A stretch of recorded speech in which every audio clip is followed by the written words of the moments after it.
Assalamualaikum warahmatullahi wabarakatuh. Perkenalkan, nama saya Ahmad Hafiz, NPM 231705123. Di sini saya ingin menjelaskan materi pertama, itu teori komputasi, bahasa, dan automata di mata kuliah TBO. Oke, langsung aja. Di sini saya akan menjelaskan atau juga belajar apa sih teori automata dan bahasa gitu. Jadi teori automata dan bahasa adalah teori mengenai mesin-mesin abstrak dan berkaitan erat dengan teori bahasa formal. Ada beberapa hal yang berkaitan dengan automata, yaitu grammar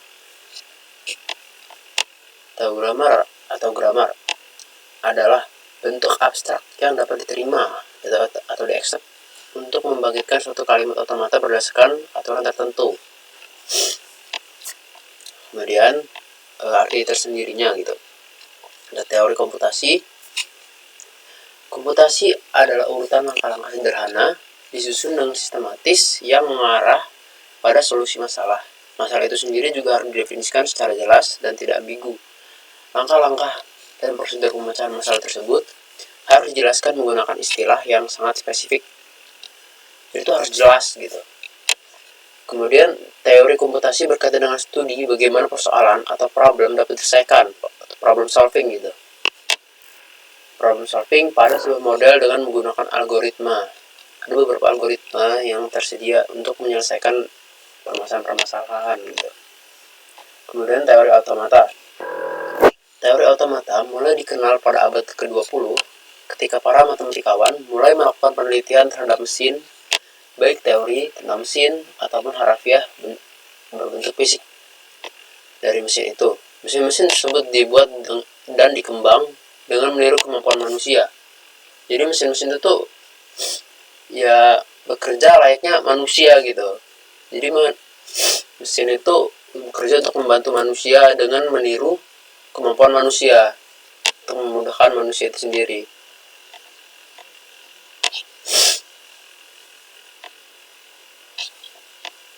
Dalam hal menyelesaikan dengan meniru kemampuan manusia dalam hal menyelesaikan perhitungan kalkulasi yang lebih cepat dan terpercaya. Istilah automaton memiliki hubungan dekat dengan istilah automation. Automaton, jamaknya automata, adalah mesin yang dirancang untuk mengikuti dirancang untuk mengikuti serangkaian instruksi perintah yang sistematis. Automation atau automisasi adalah proses pergantian tenaga manusia dengan tenaga mesin yang secara otomatis melakukan dan mengatur pekerjaan sehingga tidak memerlukan lagi pengawasan manusia dalam industri dan sebagainya. Nah, ini tadi yang saya bilang untuk menggantikan atau mempermudah manusia gitu. Lalu tuh, ada beberapa. Kenapa sih kita belajar materi automata ini? Yang pertama, untuk memudahkan manusia berpikir secara sistematis, bagaimana mesin-mesin bekerja, tanpa perlu mengetahui detail dari perangkat fisik hardware yang digunakan. Yang kedua, mempelajari bahasa dan teknik komputasi. Yang ketiga, merancang model teoritis dari mesin. Model teoritis mesin abstrak atau model matematika, bukan mesin fisik. Secara garis besar, teori automata adalah cabang ilmu komputer yang mempelajari mesin abstrak atau model matematika dan masalah komputasi yang dapat diselesaikan menggunakan mesin tersebut. Nah, kemudian ada teori bahasa. Kita teori bahasa dan automata ya. Tidak seperti bahasa alami manusia seperti Inggris atau Arab, bahasa komputer harus persis,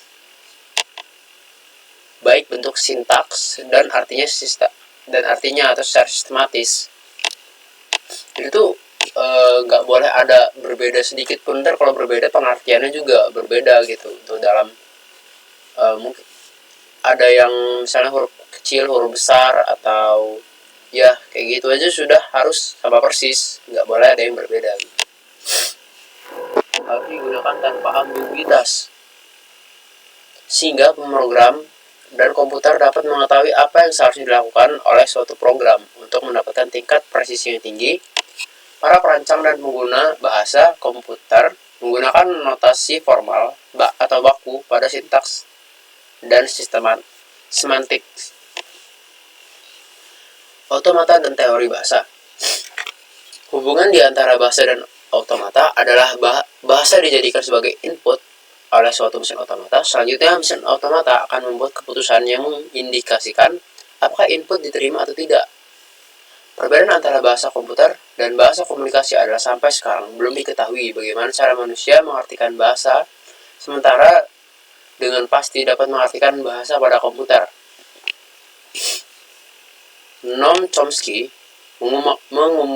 mengemukakan perangkat format disebut grammar untuk memodelkan properti-properti bahasa. Grammar berisi sejumlah aturan serta menspesifikasi bahasa tertentu. Bahasa berisi semua string yang dapat dihasilkan menggunakan aturan-aturan grammar. Jadi bahasa yang dimaksud dalam teori bahasa ini berisi semua string yang dapat dihasilkan menggunakan aturan-aturan grammar. Jadi harus sesuai dengan aturan grammar. Meski pembahasan Chomsky terutama ditujukan untuk bahasa alami, grammar mempunyai nilai atau manfaat sangat besar di ilmu informatika atau komputer.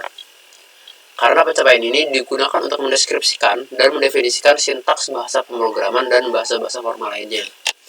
Jadi kayak grammar ini dipakai gitu di banyak bahasa.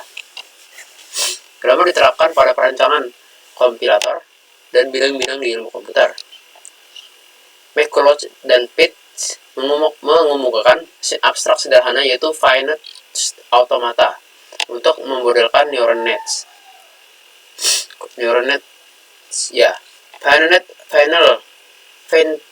Finite automata juga digunakan untuk merancang switch circuiting. Studi mengatakan teori automata terkait bidang-bidang lain di ilmu komputer. Oh ya, untuk finite automata ini kita bisa menggunakan ini ya, FSM,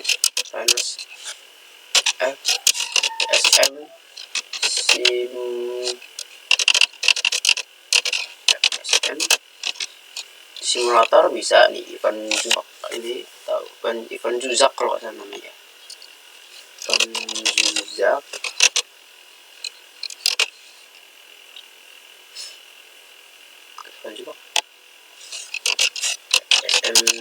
Simulator. Nah, ini Ivan Zuzak ini nih. Kita bisa menggunakan ini, dia bakal ada create automation yang random, bisa nginput sendiri, bisa juga kita nginputin sendiri, bisa auto, bisa manual gitu. Ada juga tadi selain ini itu ada Final State Machine Designer. Nah, di sini kita kayak ngerancang, kayak gini nih contohnya nih, seperti ini. Oke, lanjut. Kemudian ekuivalensi antara finite automata dan ekspresi reguler atau regular expression dikemukakan oleh Stephen Kleene. Sejak saat itu, teori bahasa dikaitkan secara erat dengan teori bahasa formal. Hubungan teori otomata dan teori pengkodean atau coding teori juga banyak diteliti. Turing mesin seperti komputer modern saat ini dapat mengolah simbol-simbol di tab dan menghasilkan keluaran simbol yang berada di tabnya setelah berakhirnya barisan pergerakan. Merupakan karya teoritis dari Alan Turing. Ada namanya mesin Turing, itu dibuat oleh ini, Bapak Alan Turing. Karena banyak yang berperan pada pengembangannya, bidang teori ini diberi aneka ragam nama, yaitu teori otomata atau teori bahasa formal dan juga ada teori mesin Turing. Nah, baiklah, segitu saja penjelasan atau kita belajar mengenai teori bahasa dan otomata. Terima kasih, saya Hiri. Wassalamualaikum warahmatullahi wabarakatuh.